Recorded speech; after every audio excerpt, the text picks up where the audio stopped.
चलिए good morning everyone. Okay, last class में हमने इंडिपेंडेंट डायरेक्टर का कॉन्सेप्ट शुरू किया था, राइट? बोलो जी।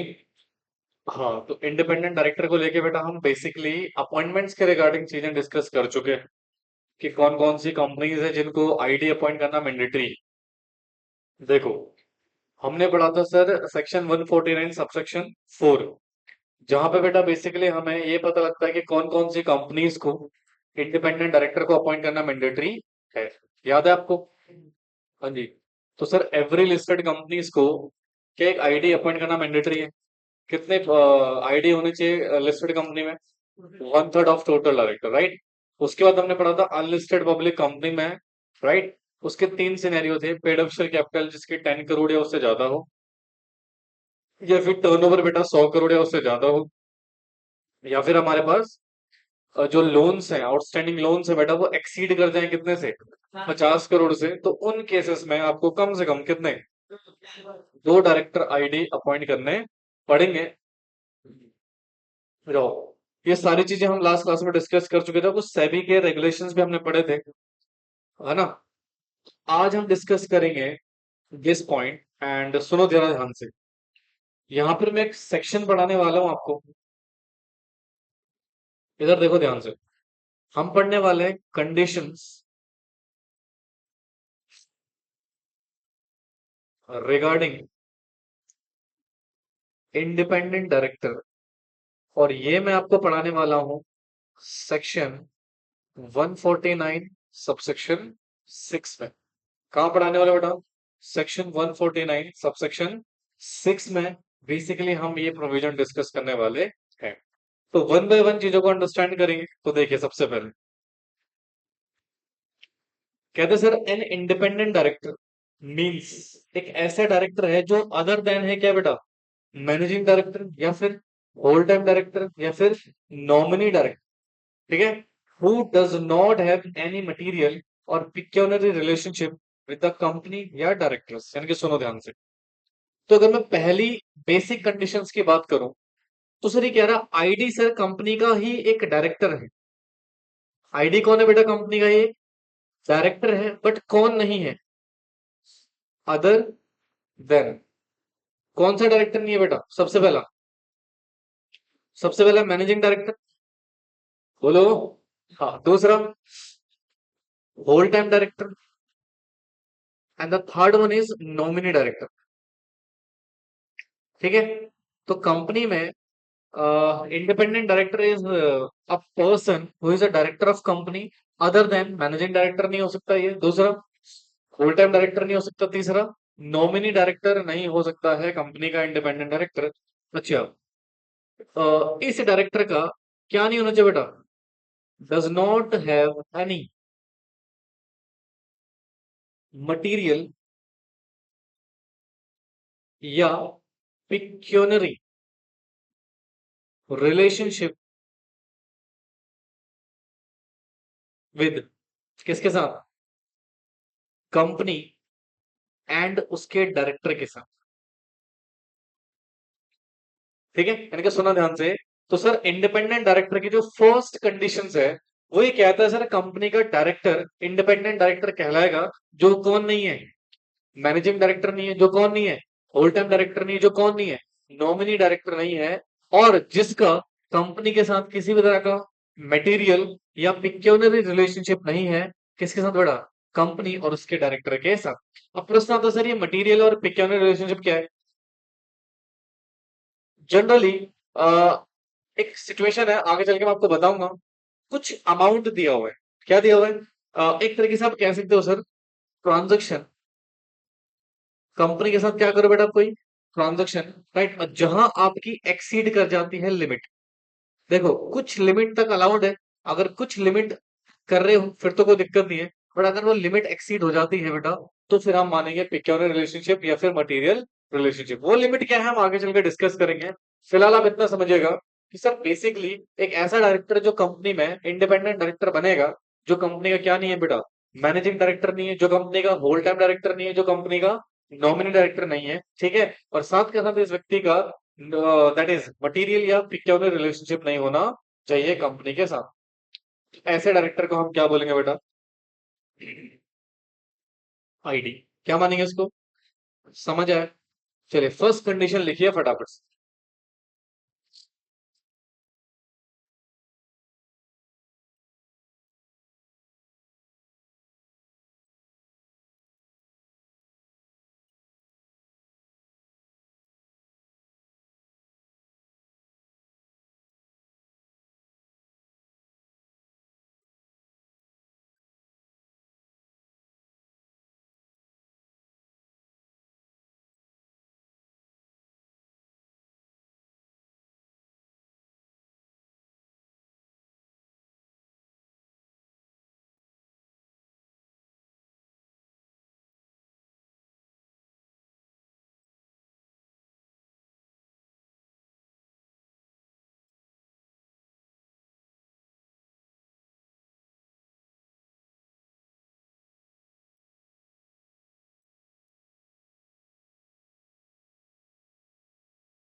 देखा? हाँ जी, दिस इज डन। हेलो।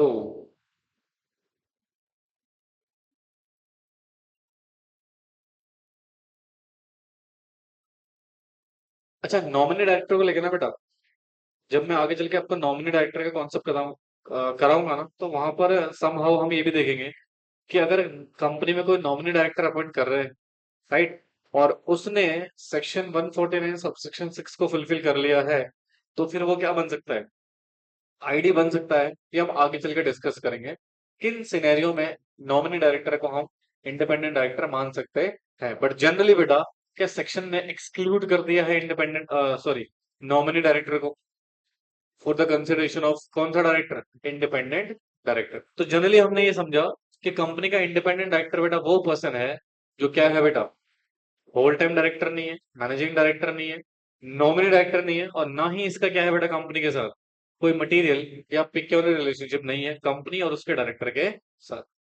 समझ में आया? ओके। अब आगे देखेंगे ध्यान से क्या सिचुएशन है। कहता है बेसिकली एक independent director is non executive director, जो कि मैं आपको लास्ट क्लास में बता भी चुका हूँ कि इंडिपेंडेंट डायरेक्टर जनरली कौन सा डायरेक्टर होता है बेटा? नॉन एग्जीक्यूटिव डायरेक्टर होता है। कौन सा डायरेक्टर होता है? नॉन एग्जीक्यूटिव डायरेक्टर होता है, ठीक है। अच्छा, आगे देखो। Section 149 subsection 6 of the act prescribe the criteria for independent director which are as follow. अब हम कुछ एक एक करके कंडीशन डिस्कस करेंगे बेटा। इंडिपेंडेंट डायरेक्टर कौन होगा बेसिकली इन कंडीशंस के थ्रू। समझ में आया? पहले बताओ फर्स्ट सिचुएशन समझ में आई? अब आगे देखो क्या सिचुएशन। देखिए कह रहा पॉइंट नंबर ए, कहता है independent director is in the opinion of board. Company के बोर्ड के ओपिनियन में ये क्या होना चाहिए बेटा? Person of integrity and possess relevant industrial expertise and experience. भाई मुझे एक बात बताना, आईडी को अपॉइंट कौन करेगा? Board of director. कंपनी के बोर्ड ऑफ डायरेक्टर ही तो अपॉइंट करेंगे आईडी को। यस। और जब इंडिपेंडेंट डायरेक्टर को अपॉइंट करेंगे बोर्ड ऑफ डायरेक्टर, तो उनके ओपिनियन में क्या होगा?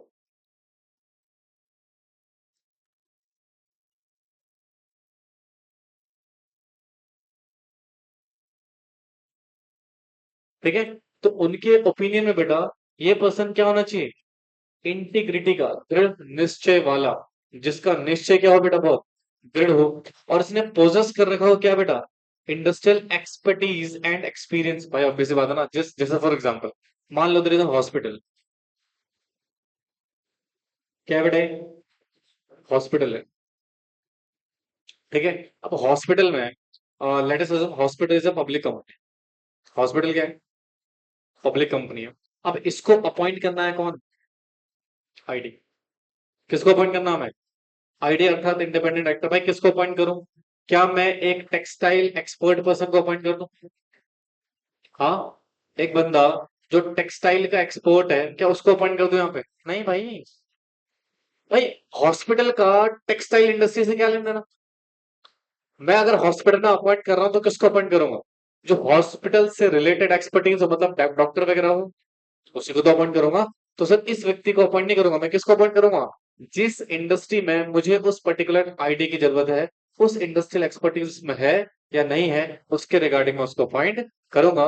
तो यानी कि सर मैं किसी डॉक्टर को तो अपॉइंट करूंगा, किसको अपॉइंट करूंगा मैं, किसी डॉक्टर को अपॉइंट करूंगा। So that is the first point, जहां पर हम ये कह रहे हैं कि बोर्ड ऑफ डायरेक्टर जब अपॉइंट करेंगे किसी भी पर्सन को एज ए इंडिपेंडेंट डायरेक्टर, तो वो देखेंगे कि जिस व्यक्ति को हम अपॉइंट कर रहे हैं क्या वो इंटीग्रिटी का पर्सन है या नहीं। दूसरा, क्या उसके पास रेलेवेंट इंडस्ट्रियल एक्सपर्टीज एक्सपीरियंस है या नहीं है, अगर होगी तो ही बेटा हम उस व्यक्ति को क्या कर सकते हैं, अपॉइंट कर सकते हैं। समझ में आए, बोले बच्चों। तो ये तो हो गया पहला पॉइंट, इसमें किसी को कोई दिक्कत नहीं आ रहा समझ में। हाँ, तो एक एक करके इनके नोट्स भी पढ़ेंगे, जरा ध्यान सुनो। तो सबसे पहला पॉइंट हो गया, पॉइंट नंबर ए, सर जो आईडी है, जो आईडी है वो इन ओपिनियन ऑफ किसके, बोर्ड के, किसके लल्लू, बोर्ड मतलब बोर्ड ऑफ डायरेक्टर, ऑब्वियस सी बात है। तो इनकी ओपिनियन में ये कौन होना चाहिए, person of integrity, person of integrity. दूसरा, एंड इसने पोजेस कर रखा हो, पोजेस का मतलब होता है होल्ड करना, क्या, इंडस्ट्रियल एक्सपर्टीज, जो रेलेवेंट इंडस्ट्रियल एक्सपर्टीज चाहिए वो, और साथ के साथ उसे उसका क्या होना चाहिए, एक्सपीरियंस भी होना चाहिए। तो अगर ऐसा कोई पर्सन है तो उसको हम इंडिपेंडेंट डायरेक्टर क्या करेंगे बच्चे, अपॉइंट कर लेंगे। ये कहती है हमारी पहली कंडीशन, कॉपी करेंगे प्लीज।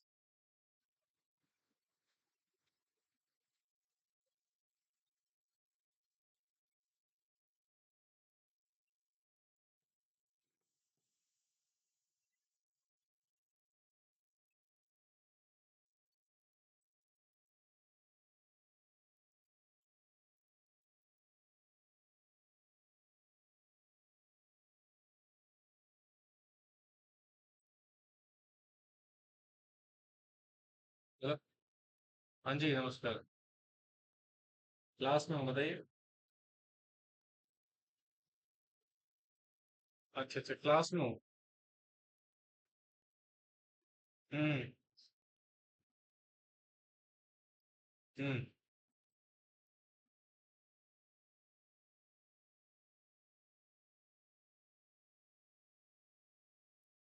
मतलब जो एग्जिस्टिंग स्टूडेंट है फिर उनका क्या होगा।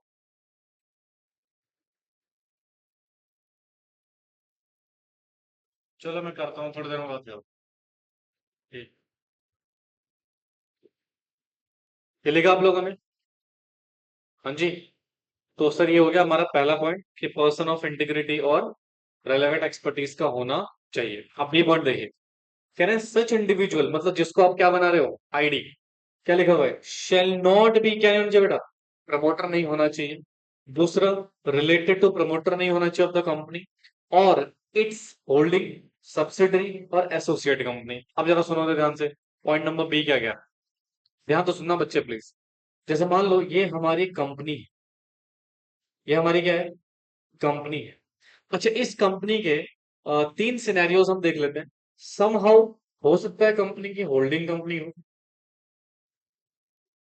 होल्डिंग कंपनी पता है ना, यस। सर जिस कंपनी की, इस कंपनी में मेजोरिटी ऑफ शेयर होल्डिंग या कंट्रोल वगैरह होगा, उसको हम क्या बोलेंगे, होल्डिंग कंपनी। या फिर इस कंपनी की कोई सब्सिडरी हो, कौन सी कंपनी हो बेटा, कोई सब्सिडरी कंपनी हो, या फिर इस कंपनी की कोई एसोसिएट कंपनी हो।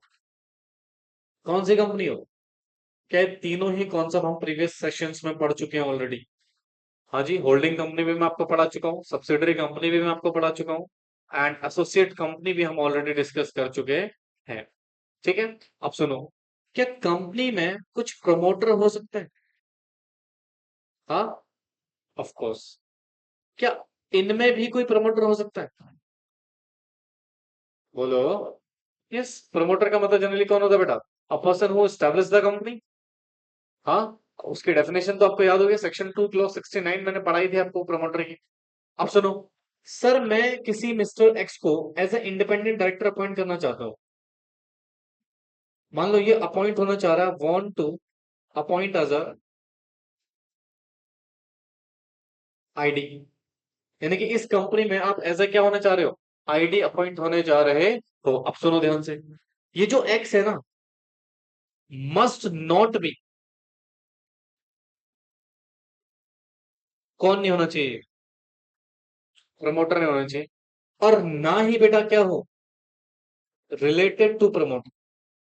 यानी कि ना तो ये क्या होना चाहिए बेटा, प्रमोटर होना चाहिए, और ना ही प्रमोटर का रिलेटिव होना या रिलेटेड नहीं होना चाहिए प्रमोटर से किसी भी तरीके से। तो उस व्यक्ति को हम क्या नहीं बोलेंगे। अच्छा सुन, साथ के साथ ये क्या नहीं होना चाहिए, मस्ट नॉट बी क्या, promoter of holding company, subsidiary company, associate company, and simultaneously क्या होना चाहिए, इस प्रमोटर से भी ये क्या नहीं चाहिए, रिलेटेड टू प्रमोटर। यानी कि जो बी कंडीशन है वो क्या कह रही है, सुनना ध्यान से। सर जिस मिस्टर एक्स को आप कंपनी में इंडिपेंडेंट डायरेक्टर अपॉइंट करना चाह रहे हो, तो वो पर्सन ना तो आपकी कंपनी का प्रमोटर हो, और ना ही आपकी कंपनी के प्रमोटर का रिलेटेड हो। ठीक है, और साइमल्टेनियसली आपकी जो होल्डिंग कंपनी है, सब्सिडरी कंपनी है और एसोसिएट कंपनी है, उनका भी प्रमोटर नहीं होना चाहिए, और उनके प्रमोटर से भी रिलेटेड नहीं होना चाहिए। यानी कि सिंपल सी बात है, एक ऐसा व्यक्ति जो ना तो प्रमोटर हो और ना ही प्रमोटर से रिलेट हो, अगर ऐसा कोई हुआ तो उसको हम इंडिपेंडेंट डायरेक्टर नहीं अपॉइंट कर सकते। समझ में आया? नहीं आया? लिखो फटाफट से।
Done?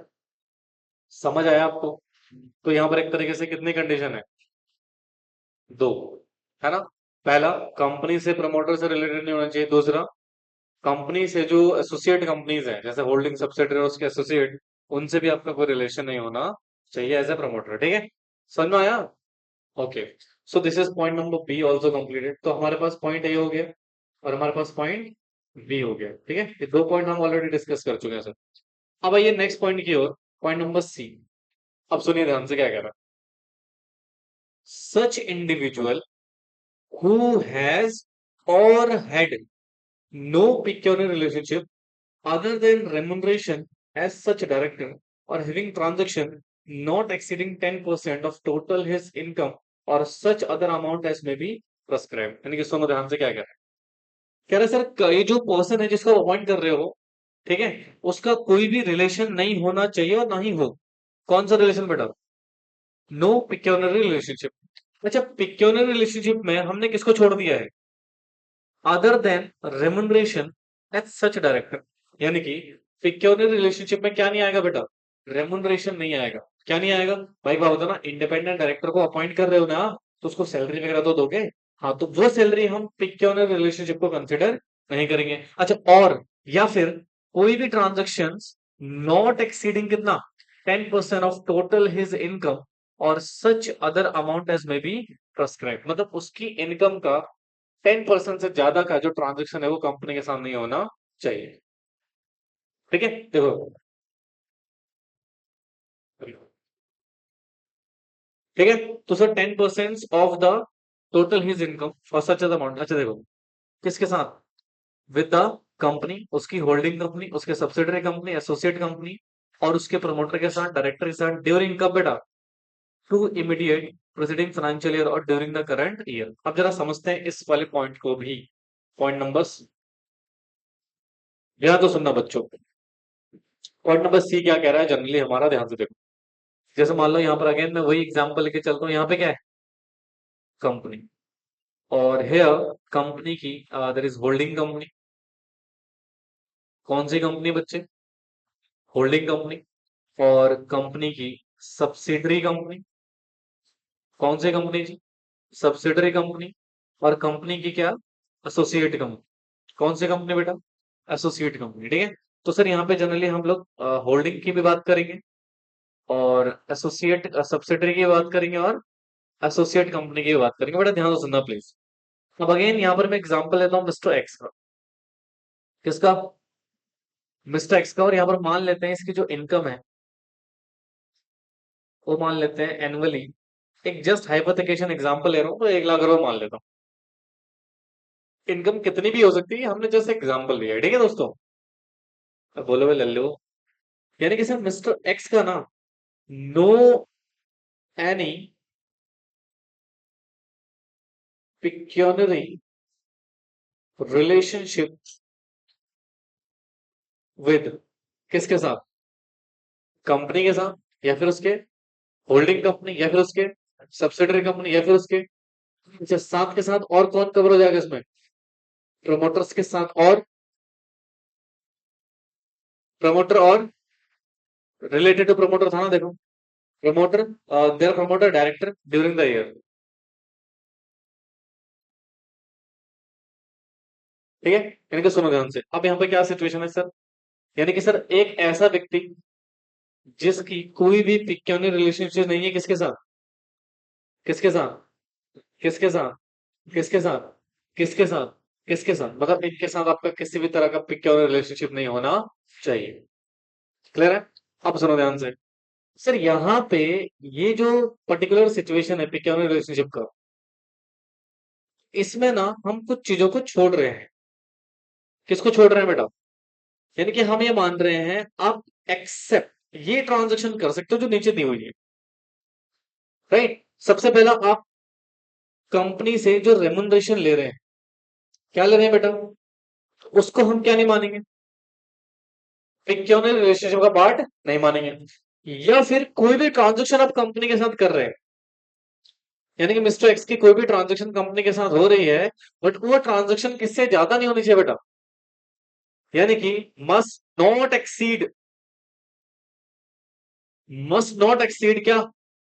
10% of total his income.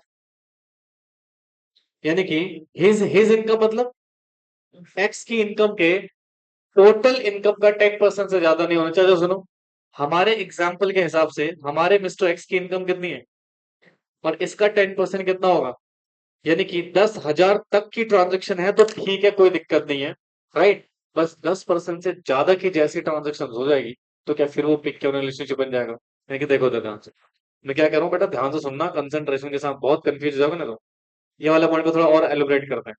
यहाँ पर मैंने क्या बोला कि अगर आप कंपनी के साथ कोई ट्रांजेक्शन कर रहे हो और वो up to 10% of your total income है, तो हम उसको क्या नहीं मानेंगे, पिक्योर रिलेशनशिप कंसिडर नहीं करेंगे। अब समझ ध्यान से, यहाँ पर मैं दो सिचुएशन लेके चलता हूँ, इस एग्जाम्पल के अकॉर्डिंग लेके चल रहा हूँ। ये 10,000 रुपए हर केस में नहीं होगा दोस्त, ये डिपेंड किस पे करेगा। इनकम मान लो इनकम इसके 10 करोड़ होती तो उसका 10% कितना होता, है ना? तो उस पर्टिकुलर अमाउंट से ज्यादा नहीं होनी चाहिए। यानी कि देखो, अगर अप टू 10 लाख तक की ट्रांजेक्शन आप कर रहे हो, या फिर आप एक्सीड कर रहे हो, सॉरी 10 लाख कह रहा हूं, 10,000। अब सुनो ध्यान से, मुझे बात बताओ कि जो अगर 10,000 तक की ट्रांजेक्शन है, as per the above example, क्या ये पिक्योनिक रिलेशनशिप है? बोलो। तो उसको बोलेंगे नॉट कंसिडर क्या, पिक्योनरी रिलेशनशिप। इसको हम पिक्योनरी रिलेशनशिप कंसिडर नहीं करेंगे। अच्छा सुनना ध्यान से, इस वाले केस में क्या 10,000 से ज्यादा के ट्रांजेक्शन कर रहे हो, तो क्या इसको हम कंसिडर कर लेंगे? इसको हम कंसिडर कर लेंगे क्या, पिक्योनरी रिलेशनशिप? बोलो बच्चों। या अच्छा सुना ध्यान से, इस केस में क्या ये अपॉइंट हो सकता है डायरेक्टर, इंडिपेंडेंट डायरेक्टर अपॉइंट हो सकता है ये? यहाँ पे कांट अपॉइंट, यहाँ पर अपॉइंट नहीं हो सकता। क्या इधर हो सकता है, कैन अपॉइंट? अच्छा, ये पूरा का पूरा जो सिनेरियो आप चेक कर रहे हो, ये 10% वाला, ये वाला, दिस वन, ये कब का चेक कर रहे हो बेटा? पिछले 2 साल का। यानी कि ये है previous, immediate preceding 3 year, sorry 2 year. क्या कह रहा है? ये प्रीवियस ईयर की बात हो रही है।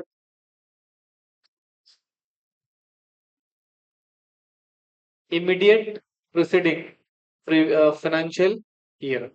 ठीक है, क्या कह रहा है बेटा? Immediate immediate preceding financial year कितने, 2। यानी कि पिछले 2 साल में आपकी ऐसी कोई ट्रांजेक्शन नहीं होनी चाहिए। अच्छा, साथ के साथ कब नहीं होनी चाहिए, करंट ईयर में भी नहीं होनी चाहिए।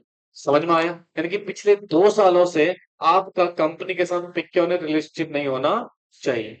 ठीक है, अगर पिक्योनिक रिलेशनशिप है तो फिर आपको क्या नहीं मानेंगे बेटा, इंडिपेंडेंट डायरेक्टर नहीं मान सकते। अच्छा सुनना, रेमुनरेशन की कोई लिमिट दे रखी है इन्होंने? सिर्फ क्या बोला हुआ है, अगर कंपनी आपको रेमुनरेशन पे करे तो उसको हम पिक्योनिक रिलेशनशिप कंसिडर नहीं करेंगे। समझ ही नहीं आया सर हमें। एक बार ना दोबारा से गॉन थ्रू करते हैं, देखो बेटा, ये बहुत इंपॉर्टेंट सेशन है आपका, इसलिए थोड़ा सा ना फोकस देना, जहां डाउट हो प्लीज पूछना मेरे से। तो सच इंडिविजुअल मतलब कौन, जिसको आइडिया बंद कर रहे हो, हैज, ना तो है और ना ही होनी चाहिए क्या, पिक्योनिक रिलेशनशिप। अच्छा, किसको छोड़ के, रेमुनरेशन को, उस डायरेक्टर को जो मिल रहा है उसको छोड़ के, या फिर कोई भी ट्रांजेक्शन जिसमें नॉट एक्सीडिंग क्या बेटा, 10% ऑफ टोटल हिज इनकम, या कोई भी सच अदर अमाउंट जो भी प्रिस्क्राइब करी गई है वो, किसके साथ, कंपनी के साथ, उसकी होल्डिंग कंपनी के साथ, उसके सब्सिडरी के साथ, उसके एसोसिएट के साथ, और उसके प्रमोटर्स के साथ, और उसके डायरेक्टर के साथ, ड्यूरिंग कब, पिछले 2 साल से। और इमीडिएट है, इमीडिएट मतलब आफ्टर जो भी पीरियड आ रहा है वो, राइट। और साथ के साथ कौन सा बेटा, करंट ईयर में भी आपकी ट्रांजेक्शन नहीं होनी चाहिए। समझ में आया? कोई डाउट, कोई इफ, कोई बट? क्या, तो किस लिए अपॉइंट कर रहे हो आप इसको? लॉज एक बेटा मुझे एक बात बताओ, अगर आप किसी कंपनी में एज अ डायरेक्टर अपॉइंट हो, क्या हो किसी कंपनी में as a, don't you think you receive some remuneration?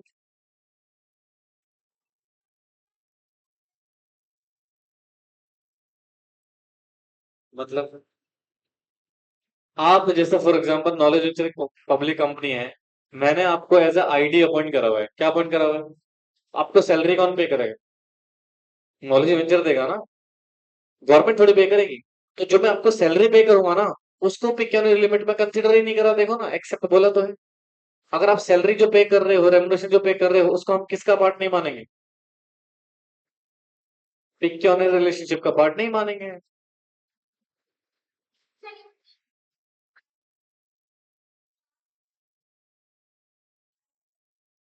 हाँ, तो सोचो ना, अगर ये एक्सेप्ट रेमुनरेशन नहीं लिखा होता, अपॉइंट करने के बाद तुम सैलरी दे नहीं सकते थे उसको, क्योंकि सैलरी देते ही वो फंस गया ना पिक्योनिक रिलेशनशिप में।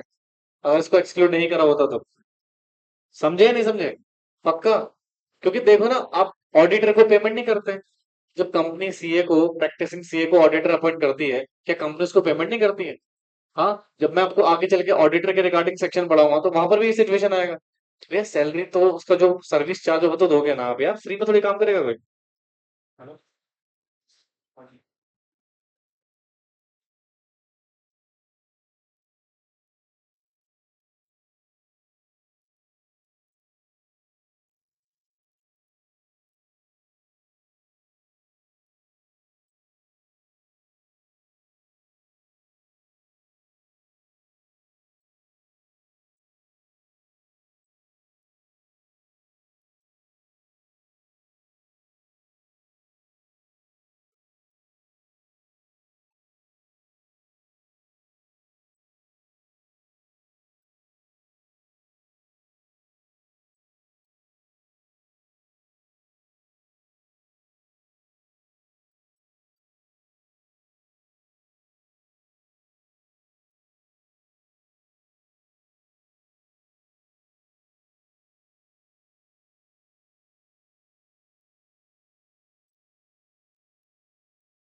वही समझ आ रहा था हमारे कुछ।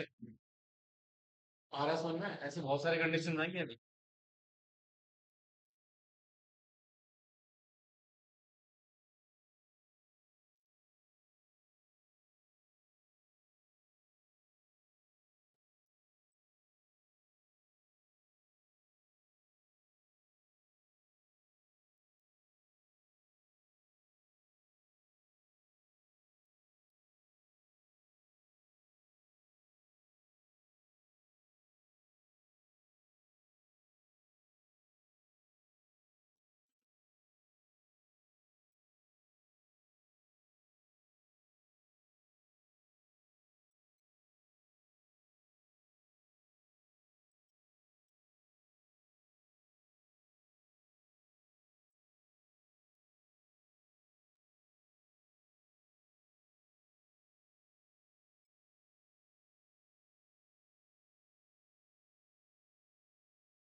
बेटे बात है नहीं, लेगा उसको।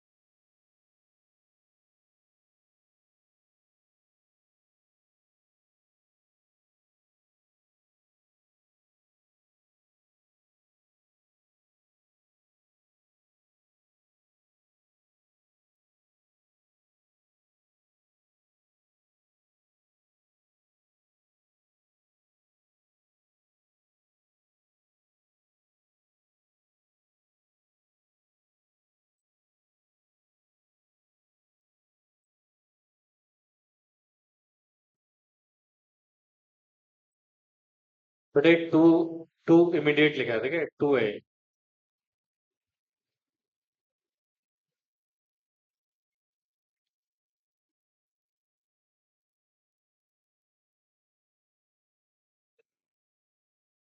और ये जो 10,000 का फिगर है, ये कोई लॉ में लिखा है या फिर हमारे एग्जाम्पल में है? हमारे एग्जाम्पल में है, ठीक है।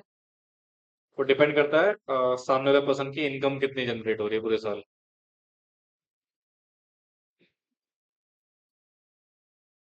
क्या हुआ, डाउट है?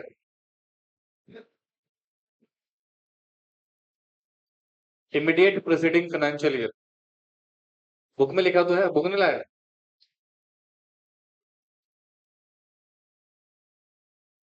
मुझे लग रहा है सबने ज्यादा मिठाई खा लिया कर है, सब छुट्टी पे नालायक।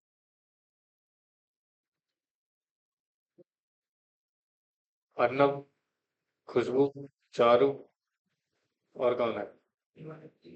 शिवानी। ये हो गया? नहीं। पानी किसको पीना है? वो जाएंगे खुद।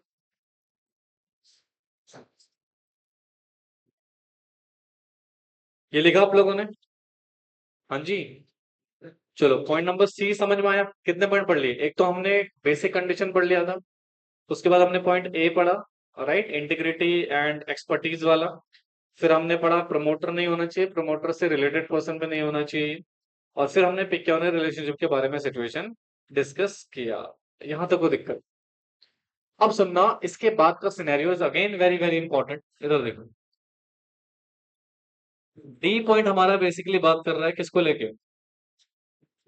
None of whose relatives. अब यहां पर उस इंडिविजुअल पर्सन की बात नहीं हो रही है। किसकी बात हो रही है? उसके रिलेटिव्स की बात हो रही है। किसकी बात हो रही है? रिश्तेदारों की बात हो रही है, रिलेटिव्स की बात हो रही है दोस्त। अच्छा, रिलेटिव किसके? एग्जाम्पल में मिस्टर एक्स, यानी कि जो हमारा आईडी अपॉइंट होने वाला है उसकी बात हो रही है। यानी कि आईडी के जो रिश्तेदार हैं सर, सुनना ध्यान से बेटा, none of whose is holding any securities of, और कोई भी इंटरेस्ट इन कंपनी में, यानी कि आपके रिलेटिव्स का किसी भी प्रकार की सिक्योरिटी में होल्डिंग नहीं होनी चाहिए, और ना ही कंपनी में कोई इंटरेस्ट होना चाहिए। ना तो कंपनी में, ना ही उसकी होल्डिंग में, ना ही उसकी सब्सिडरी में, ना ही उसकी एसोसिएट कंपनी में। कब? पिछले दो इमीडिएट प्रेसिडिंग फाइनेंशियल ईयर से, या फिर during the current financial year. यहां तक मुझे बताओ, समझ में आया? ये सिंपल है।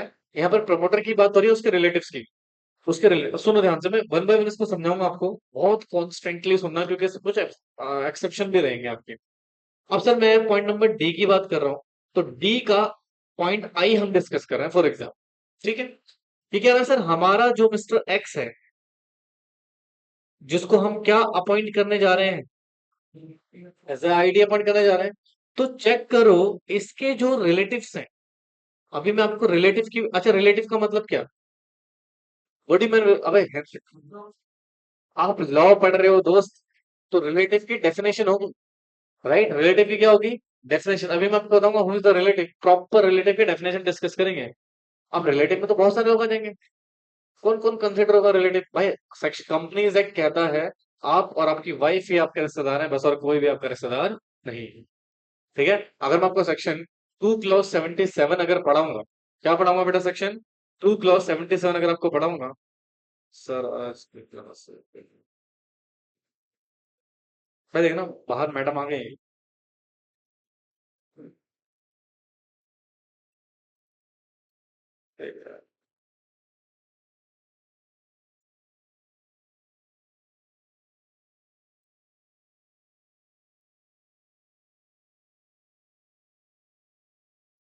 कोई बात नहीं, देखो सर, मैं क्या कह रहा हूँ, हम जनरली रिलेटिव का जो सेक्शन पढ़ते हैं बेटा, वो हम पढ़ेंगे सेक्शन क्या, 2 क्लॉज 77 में। और ये हमें सिर्फ रिलेटिव किसका बोलता है? हमारी वाइफ का या हमारे हस्बैंड का। बट इसमें रूल आया फिर, और रूल ने बताया भैया और भी लोग रिश्तेदार हैं।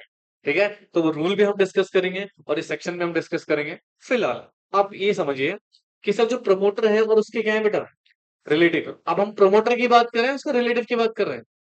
हाँ जी, तो इसके रिलेटिव ने ना तो कंपनी में, ना तो किसमें, और ना ही कंपनी की, बेटा एच कंपनी लिख लूंगा, समझ जाना होल्डिंग है, ठीक है? और एस कंपनी लिखूंगा तो समझ जाना क्या, सब्सिडरी है। और ए कंपनी लिखूंगा तो एसोसिएट कंपनी की बात कर रहे हैं, ठीक है? नहीं बोलोगे? एटीट्यूड। हाँ, ठीक है। तो इसमें आपने क्या ना करा हो? होल्ड, नो एनी सिक्योरिटी और इंटरेस्ट आपका होल्ड होना चाहिए। ना तो कोई सिक्योरिटी आपने खरीद रखी हो, और ना ही बेटा क्या, आपका किसी भी प्रकार से इंटरेस्ट हो किसमें, कंपनीज में, उसकी होल्डिंग में, उसकी सब्सिडरी में और उसके एसोसिएट कंपनी में। तो भैया तो हम आपको क्या अपॉइंट कर सकते हैं, इंडिपेंडेंट डायरेक्टर। अच्छा चलो आगे देखो ध्यान से सिचुएशन, देखो क्या कह रहा है। Provided that relative may hold security, देखो ना, अब आ गया ना एक्सेप्शन, आ गया, क्या आ गया, उसने क्या बोला, कोई सिक्योरिटी होल्ड नहीं होनी चाहिए, ना ही कोई इंटरेस्ट होना चाहिए। अब एक्सेप्शन में क्या बोल रहा है, रिलेटिव जो है, रिलेटिव जो है वो होल्ड कर सकते हैं सिक्योरिटी या फिर interest in company of face value कितनी बेटा, नॉट एक्सीडिंग 50 लाख रुपए। और ये अमाउंट आपको किस पे लेना है, फेस वैल्यू पे, किस पे लेना है, फेस वैल्यू पे, या फिर 2% of total paid up capital of company, उसकी होल्डिंग, उसके सब्सिडी, उसके एसोसिएट, या सच अदर अमाउंट एज में बी प्रेस्क्राइब्ड। यानी कि सुनो दोस्तों, मैंने क्या बोला आपसे, कि कोई सिक्योरिटी या कोई भी इंटरेस्ट आपका कंपनी में नहीं होना चाहिए, ये तो बोला था अभी हमने, इसमें देखो ना लिखा हुआ है, नो सिक्योरिटी नो इंटरेस्ट आपका कंपनी में, उसकी होल्डिंग में, उसके सब्सिडरी में नहीं होना चाहिए सर। हाँ जी। अब यहाँ पर मैं आपको बड़े प्यार से बोलूंगा क्या, एक्सेप्ट, क्या बोलूंगा, एक्सेप्ट, यानी कि आप में होल्ड, होल्ड कर सकते हो क्या, सिक्योरिटी या फिर कोई इंटरेस्ट इनमें, इनमें कंपनीज में, होल्डिंग में, सब्सिडरी में और उसकी एसोसिएट कंपनी में। अच्छा इसका एक अमाउंट दे दिया इन्होंने, मैक्सिमम कितने अमाउंट का, 50 लाख, या फिर 2% ऑफ क्या, पेड अप शेयर कैपिटल का। ठीक है कितना बेटा, 50 लाख कौन से टर्म्स में लेना है ये, फेस वैल्यू के टर्म्स में, किसके टर्म्स में लेना है, फेस वैल्यू के टर्म्स में, या फिर टोटल पेडअप का कितना, 2%। तो बेटा हम आपको एक्सेप्शन में कंसिडर करेंगे, समझ आया, बोलो। अच्छा 50 लाख से ज्यादा नहीं होना चाहिए, यानी कि ये क्या है बेटा, नॉट एक्सीड, क्या है बेटा, नॉट एक्सीड किसने से, 50 लाख, और 2% से ज्यादा का नहीं होना चाहिए, समझ में आया। अब एक एग्जाम्पल देखो इसका, एग्जाम्पल क्या है, जैसे मान लो कंपनी है हमारी कोई ए लिमिटेड, कौन सी कंपनी है, इसकी जो पेड अप शेयर कैपिटल है मान लो वो है 50 करोड़ की, कितने की है, 50 करोड़ की, जिसमें इसकी जो फेस वैल्यू है बच्चे, और 10 रुपए मान के चल लेते हैं उसको, फेस वैल्यू कितना मान लेते हैं, 10 रुपए। अच्छा उस हिसाब से टोटल वैल्यू ऑफ शेयर्स कितना हो गया, ये तो रुपीस के टर्म्स में है ना, तो नंबर ऑफ शेयर्स अगर मैं निकालू कितना हो गया, नंबर ऑफ शेयर्स निकालूंगा तो कितना आएगा, 5 करोड़, 5 करोड़ के कैपिटल हो गए ना। हाँ जी। तो इस 5 करोड़ के कैपिटल का फेस वैल्यू कितना है, अच्छा सॉरी यार ये थोड़ा गड़बड़ हो गया, एक काम करो, इसको करते हैं 100 CR, कितना करते हैं, 100 CR, ठीक है, और फेस वैल्यू 10 हो गया, मार्केट वैल्यू लेके चलते हैं, कितना लेके चले हैं, 50 रुपए, कितना लेके चलते हैं, 50 रुपए, ठीक है। अच्छा मार्केट वैल्यू के बेसिस पे ये जो हमारी टोटल शेयर कैपिटल की वैल्यू आ रही है फॉर एग्जाम्पल, ठीक है, यानी कि हमारी मार्केट वैल्यू कितनी है, 50, और फेस वैल्यू कितनी है, 10 रुपए है, ठीक है। अब मान लो 100 करोड़ की जो हमारी पेड अप शेयर कैपिटल है, तो उस हिसाब से बेटा हमारा जो नंबर ऑफ शेयर है वो कितना हो जाएगा? 10 करोड़ हो जाएगा। हाँ, तो मार्केट में जो भी ट्रेड हो रहा है, जो भी उसकी वैल्यू आ रही है, वो हम कंसिडर नहीं कर रहे हैं दोस्त, है, बोलो बच्चों, या अब मान लो आपने कंपनी के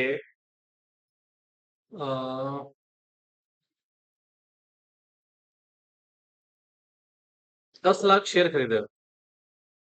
आप कंपनी के कितने लाख शेयर खरीदे हुए आपने, 10 लाख खरीदे हुए हैं, क्योंकि जो ये रिलेटिव है इसने 10 लाख के शेयर परचेज करे हुए हैं। तो बेटा मुझे बताओ मार्केट वैल्यू के हिसाब से आपने कितने शेयर खरीदे हुए हैं, 10 लाख इंटू 50 हो जाएगा, तो 10 लाख इंटू 50 करो कितना है, 5 करोड़, बोलो, या, और अगर फेस वैल्यू पे इसकी वैल्यू निकालो कितना आएगा, तो फिर 10 लाख इंटू 10 रुपए करोगे, कितना आ जाएगा, 1 CR आ जाएगा। तो यानी कि फेस वैल्यू के हिसाब से कितने अमाउंट आ रहा है, 1 करोड़, और मार्केट वैल्यू के हिसाब से कितना आ रहा है, 50 करोड़। मुझे बताओ क्या ये 50 लाख से ज्यादा है या नहीं, this amount is more than 50 lakh और नॉट, भाई इसने तो बोला ना 50 लाख से ज्यादा नहीं होना चाहिए। हाँ तो वैसे तो आपकी 5 करोड़ की वैल्यू है। कितने करोड़ की वैल्यू है? फेस वैल्यू के हिसाब से कितनी है? 1 करोड़। क्या ये भी 50 लाख से ज्यादा है? फिर तो भैया 2% देखने की जरूरत ही नहीं है। आपने टोटल 50 लाख से क्या कर दिया बेटा? एक्सीड कर दिया है। पर अगर 2% पे देखेंगे बेटा तो 2% का अमाउंट कितना आएगा? 2 करोड़ के आसपास आएगा शायद।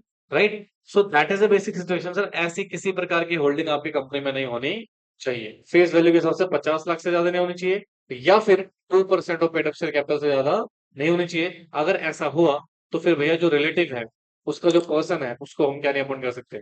अच्छा 50 लाख से कम है तो, एक सेकंड, 50 लाख से कम है बट साथ के साथ 2% से भी क्या होना चाहिए? कम होना चाहिए। पता लगा 50 लाख से तो कम है, पर 2% से क्या हो गया है?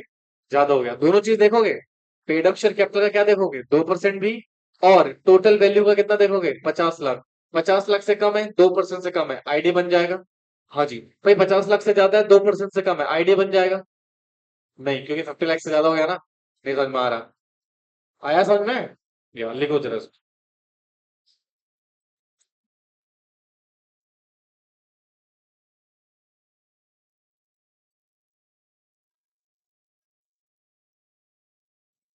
क्या? तो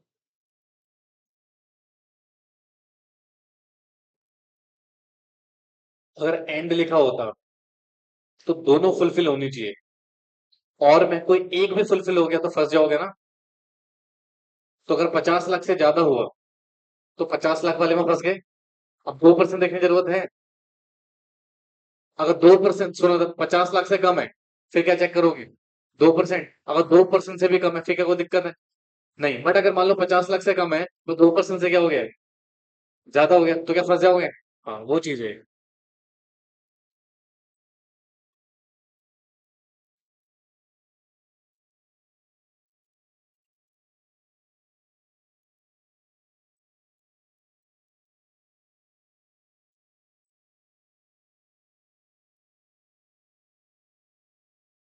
हो गया।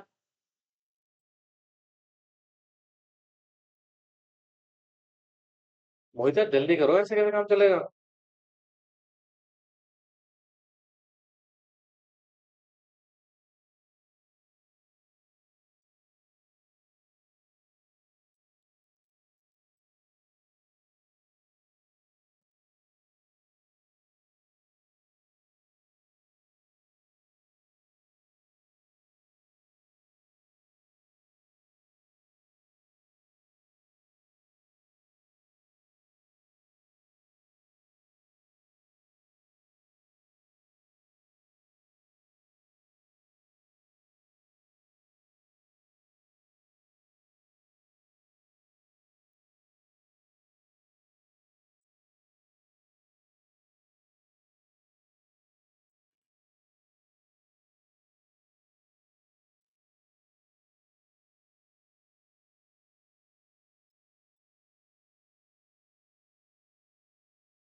ये एग्जाम्पल मत लिखना, ठीक है?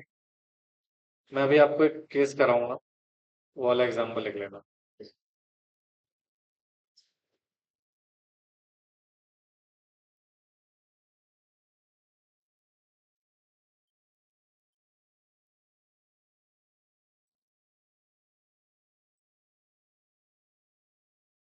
ये हो गया आप लोगों का।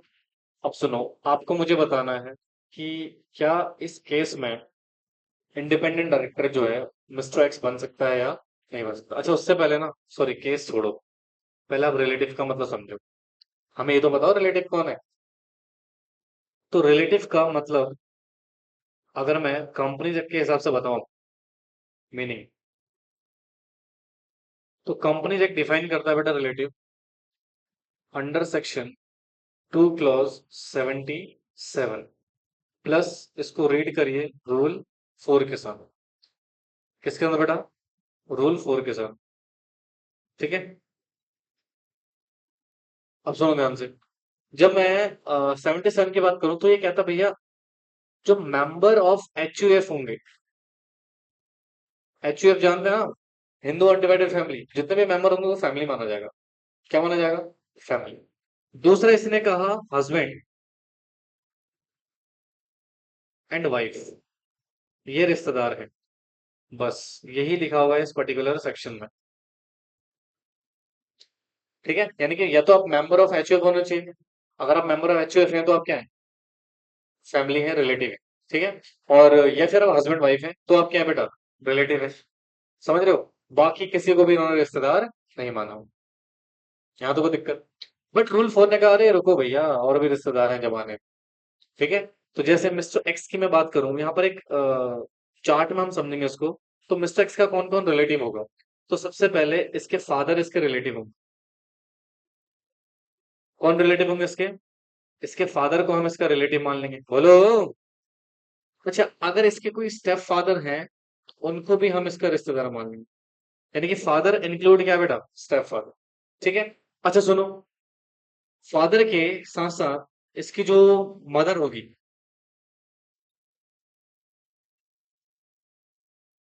कौन होगी? वो भी क्या होगी? रिलेटिव होगी। अच्छा, कोई स्टेप मदर अगर हुई वो भी क्या हो जाएगी बेटा? रिलेटिव हो जाएगी।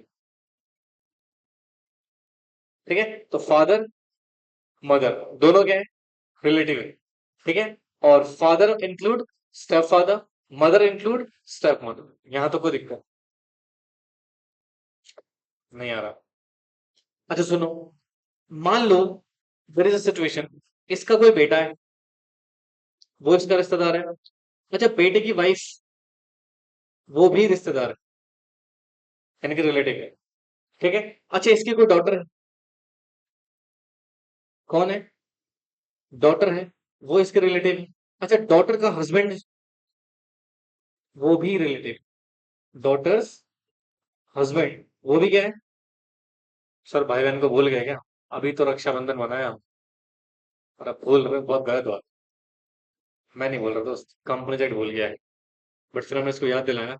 मैं कहा भैया, ब्रदर भी तो होगा, तो आपका जो भाई है वो भी आपका क्या होगा? बोलो। अच्छा, अगर कोई स्टेप ब्रदर है वो भी क्या होगा? रिलेटिव होगा। सिस्टर को भूल गए क्या? नहीं सर, ऐसे कैसे भूल जाएंगे सिस्टर को? जमाने में कोई परेशान करने वाला शख्स भी तो होना चाहिए। तो जो सिस्टर है उसको भी क्या मानेंगे? अच्छा, कोई सौतेली बहन है तो वो भी रिश्तेदार है। ये डेफिनेशन है कम प्रोजेक्ट के हिसाब से। किसके हिसाब से? इनके अलावा दुनिया में कोई तुम्हारा रिलेटिव नहीं है भाई। ठीक है, चाचा ताऊ फूफी मामे कुछ भी रिलेटिव नहीं माना है किसने? कम प्रोजेक्ट ने। उसने कहा भैया सिर्फ यही रिश्तेदार हैं, दे आर ओनली रिश्तेदार। वो भी किसने बोला? एक्ट तो बोल रहे हैं, फिर यही रिश्तेदार है बस। Husband wife only the relative. समझ रहे हो ना? और जो तुम लोगों से रूल 4 ने तो वाइफ को इंक्लूड ही नहीं कहा, क्या कुंडलियां बैठा ले हर जगह। वहां आ तो गई सेक्शन 2 क्लॉज 77 में। Are you getting my point? Rule 4 ने सिर्फ उसको डिफाइन करा है जो सेक्शन 2 क्लॉज 77 में डिफाइन नहीं था। समझ में आ रही बात? लिखो।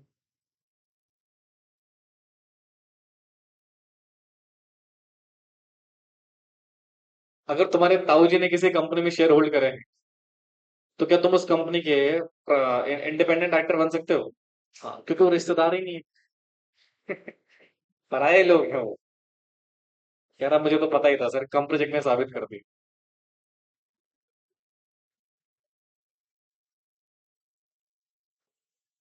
अब यहाँ पे लू फॉल्स आ गया लॉ में। हालांकि ऐसा होता नहीं, बट मान लो आपने अपने रिलेटिव, कौन से रिलेटिव बेटा जो आप मानते हो, बुआ जी के नाम पे शेयर खरीद लिए। बुआ जी तो इंक्लूडिंग नहीं कहीं पर भाई। बट आप भरोसा नहीं करते ना जनरली, कि पता लगा खुद के नाम पे करवा ले। पहाड़ में जाओ तुम।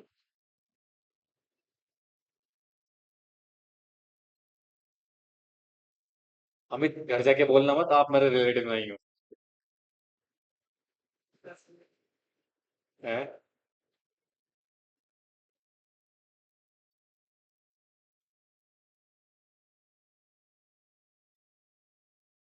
हम कहाँ हैं?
अरे तो डाइवोर्स हो गया तो तुम्हारी वाइफ रही कहाँ, हस्बैंड रहा कहाँ वो? नई वाली वाइफ रहेगी।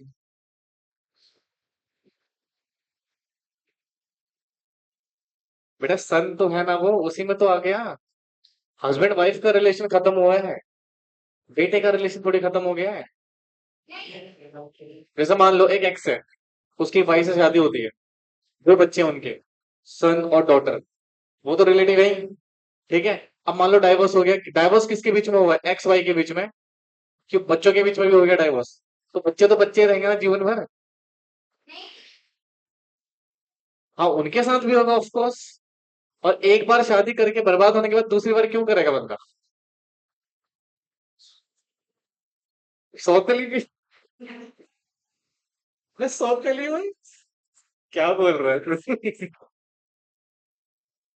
एक नया रिलेशन बिल्ड कर दे इन्होंने, स्टेप वाइफ। वाह। अरे तो दूसरी वाइफ जो होगी वो सौतेली वाइफ थोड़ी होगी भाई, वो वाइफ होगी। हाँ तो वाइफ होगी ना, वो सेक्शन में कवर हो गई।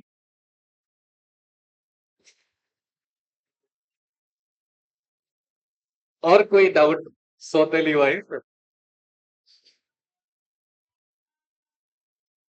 कौन सा स्टेप डॉटर का, कौन सा स्टेप सन? अरे भाई सुनो ना, एक्स की शादी हुई है, उसके बच्चे हैं, उनको तो हम वो थोड़ी मानेंगे। अच्छा तुम ये कह रहे हो, किसी डाइवोर्सी वुमेन से हमने शादी कर ली, उसके बच्चे नहीं काउंट किया ना, स्टेप सन स्टेप डॉटर नहीं किया। हे भगवान कहाँ पहुंच गई ये। खैर जो भी है, यहाँ जितने भी रिश्तेदार लिखे हैं ना भाई, सिर्फ वही होंगे, इसके अलावा जो भी है वो आपका क्या नहीं है, रिलेटिव नहीं है, इस पर कंपनीज एक्ट। वैसे तो बहुत सारे रिलेटिव है आपके, है ना। खैर जो भी है, अब एक केस लिखो। क्या यार, एक बंदे ने तो नया रिलेशन क्रिएट कर दिया आज। गजब हुआ यार गजब। चलो खैर जो भी है, भगवान करेगा दो स्टेप वाइफ मिले। तो लिसन प्लीज। क्या कर रहा हूँ भूल गया यार। हाँ, नॉलेज वेंचर लिमिटेड। किसकी बात करें दोस्तों? Knowledge venture limited. जब से ध्रुव राठी की वीडियो देखे ना, दोस्तों दोस्तों वाली आदत हो गई। गंगा नहाना पड़ेगा जाके। अब सोचते हैं आंसर दे। मान लो इसकी जो मार्केट वैल्यू ऑफ शेयर्स है, वो है 166 करोड़। ओ भैया इधर देखो प्लीज। और मार्केट में जो नंबर प्राइस चल रहा है, मान लो वो चल रहा है 100 रुपीज। कितने रुपए चल रहा है मार्केट प्राइस? और इस कंपनी की जो फेस वैल्यू ऑफ शेयर्स है, वो मान लो कितना है? 10 रुपए। कितने बेटा? 10 रुपए है, बोलो बच्चों। हाँ। अब मान लो ये जो मिस्टर एक्स है, फॉर एग्जाम्पल, एक हम उसी एग्जाम्पल को कंटिन्यू करेंगे ताकि आपको बेटरली समझ में आए।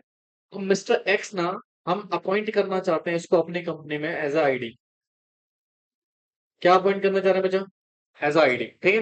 अच्छा सुनो, आईडी अपॉइंट करना चाह रहे हैं, but sir problem is that इसके कोई रिलेटिव है,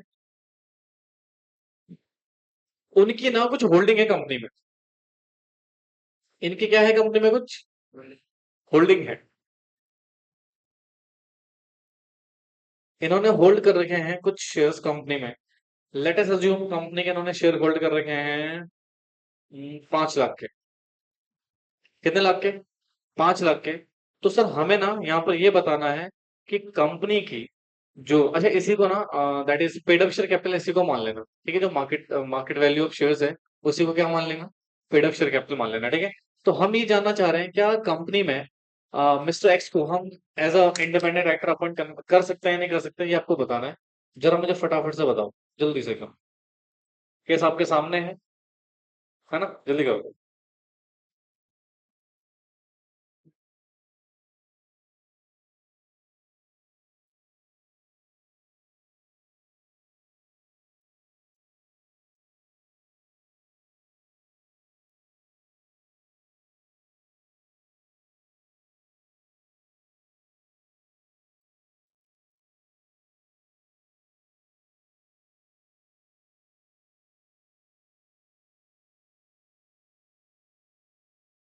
कोई बात नहीं, ओए लल्लू। क्या कह रहा हूँ, सुन रहे हो? बात है नहीं।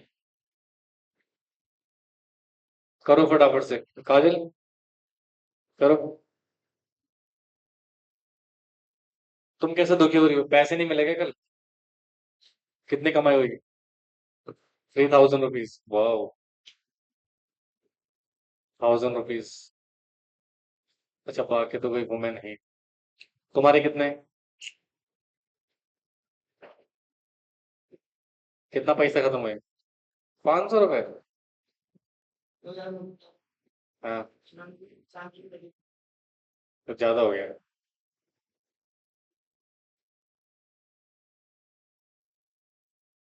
तुम्हारे? 500 में निपटा दिए।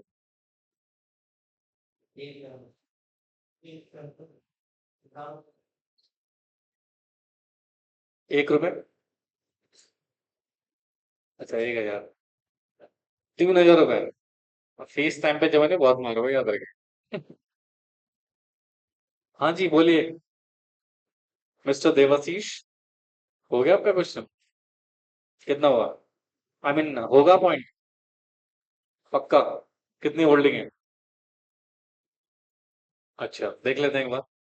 अगर मैं इसका सोल्यूशन करूं, तो सुनो बच्चों, सबसे पहले हम निकाल लेते हैं, वैल्यू निकाल लेते हैं शेयर्स की, फेस वैल्यू। किस पे? अच्छा, टोटल शेयर कितने होल्ड कर रहे हो आप? 5 लाख। फेस वैल्यू कितनी है? 10 रुपए। कितना हो गया? 50 लाख। एक जीरो और आएगा क्या?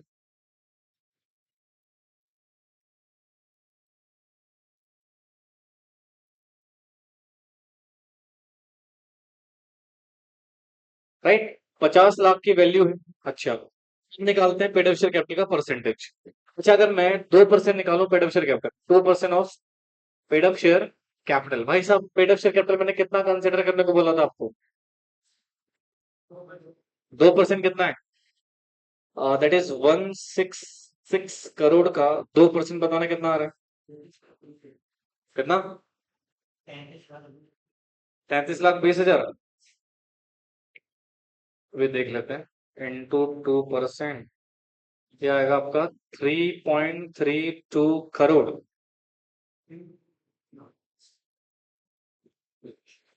अच्छा सुनो ध्यान से, आपने कितने शेयर होल्ड करे हुए हैं? बोलो। तो 5 लाख के हिसाब से आपकी टोटल फेस वैल्यू में होल्डिंग कितनी हो रही है? अच्छा, लिमिट आपको कितनी दे रखी है? राइट, अब सुनो ध्यान से। राइट, नॉर्मली एक्सीडिंग 50 करोड़ था या 50 करोड़ और मोर था? एक्सीडिंग 50 करोड़, तो क्या बॉर्डर पे खड़े हो बिल्कुल? हाँ। तो अगर जरा सा 1 रुपए उधर हो जाता, तो क्या फंस जाते? देखो, इसके हिसाब से तो भैया अभी आपके पास बहुत लिमिट है। अगर मैं पेड ऑफ शेयर कैपिटल की बात करूँ, तो उसके हिसाब से मेरे पास बहुत लिमिट है। 3.23 करोड़ तक हम क्या कर सकते हैं बेटा? शेयर होल्ड कर सकते हैं। बट हमारी जो पेड अप वैल्यू है फेस वैल्यू की, वो कितनी? मैक्सिमम 50 लाख, और हमने खरीदे भी कितने हैं? 50 लाख कर ही खरीदे हैं। तो क्या यहाँ पर ये जो एक्स है अपॉइंट हो सकता है? हाँ, क्योंकि 50 लाख से ज्यादा नहीं हुआ है, 2% से ज्यादा नहीं है, विद इन लिमिट है, तो यस, यहाँ पर अपॉइंट कर सकते हो। तो Mister X can be appointed as ID. समझ में आए? बोलो। अच्छी बात बताओ, ये लिख लो पहले आप लोग फटाफट। लिखो। अबे ये तो क्वेश्चन है लल्लू, वो ये भी नहीं लिखा अभी तक। जल्दी करो।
समझ आ रहा भैया कुछ? समझ में आ रहा है कि नहीं आ रहा? नहीं आ रहा?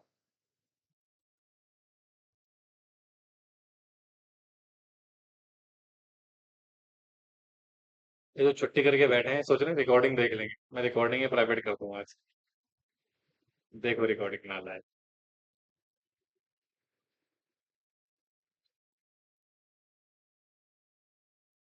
डन।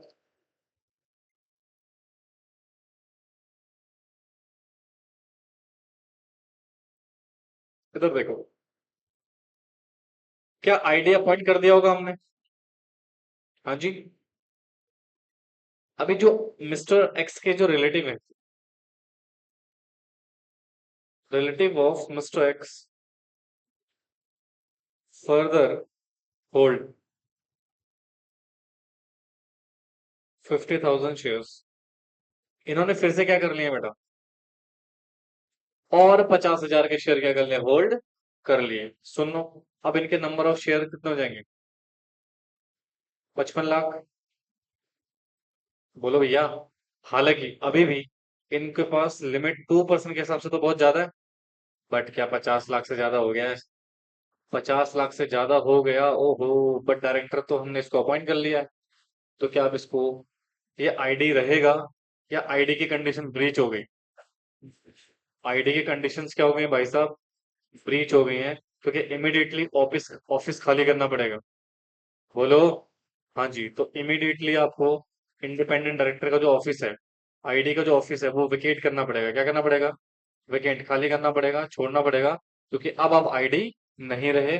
आपके रिलेटिव ने 55 लाख के वैल्यू के शेयर्स परचेस कर लिए हैं, जो कि 50 लाख से क्या है, ज्यादा है। तो जैसे ही आपने लिमिट ब्रीच हुई, तुरंत बेटा आपको ऑफिस क्या करना पड़ेगा? खाली करना पड़ेगा, क्योंकि अब आप आईडी के लिए एलिजिबल नहीं है। अपॉइंट हो गए हो, ऑफिस छोड़ो। अपॉइंट नहीं हुए, अपॉइंट हो ही नहीं सकते। समझ में आई बात? लिख लो।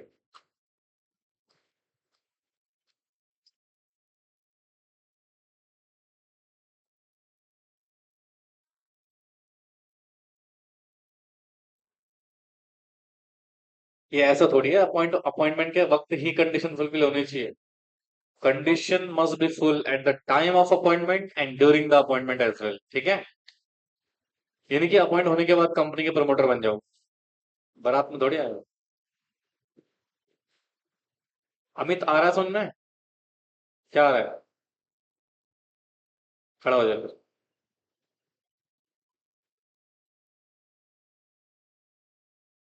जल्दी करो फटाफट से। कितनी कंडीशन हो गई हमारी? ये डी का पहला था शायद। हाँ। तो यानी कि सर आपके यहाँ पर हम रिलेटिव्स की बात कर रहे हैं, ना कि मिस्टर एक्स की। ठीक है?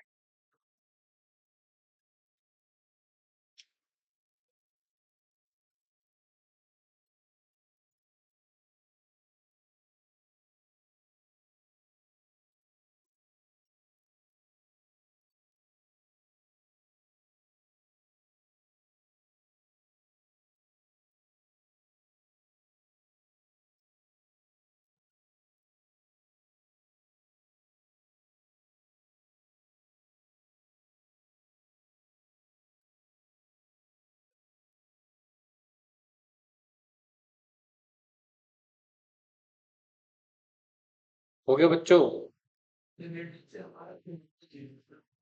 मतलब देख रहे हो तुम? उससे क्या फर्क पड़ता है? रिलेटिव तो हुई ना। ना ना ना, ऐसा कुछ नहीं। ऐसा तुम बोलोगे कि मैं अपने फादर के साथ रहता नहीं हूँ, मेरा और फादर का 36 का आंकड़ा है, कंपनी थोड़ी मान लेगा। ऐसा तो सोचो कितने लूप होल्स निकल जाएंगे। भाई उन्होंने होल्ड कर रखा है, हमसे अब तुम्हारे पर्सनल लाइफ में क्या चल रहा है उससे कंपनी को क्या लेना देना?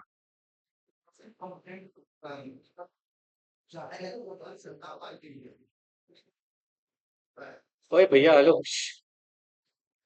क्या है? डाउट बोल रहे हो? हाँ बोलो।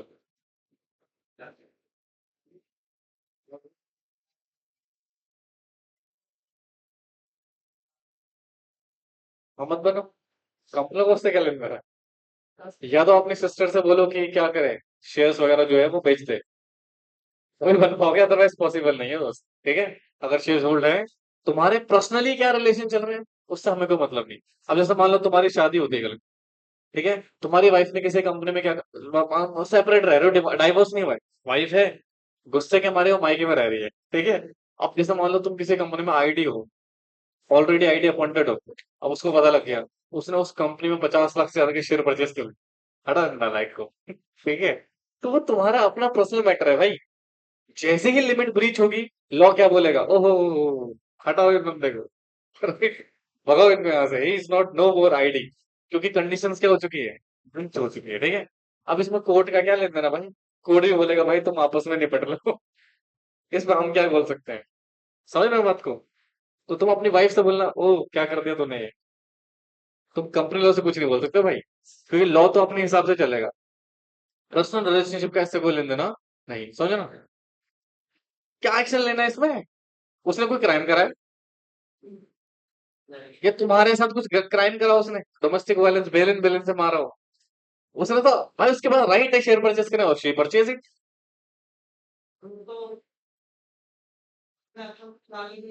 हाँ तो उससे,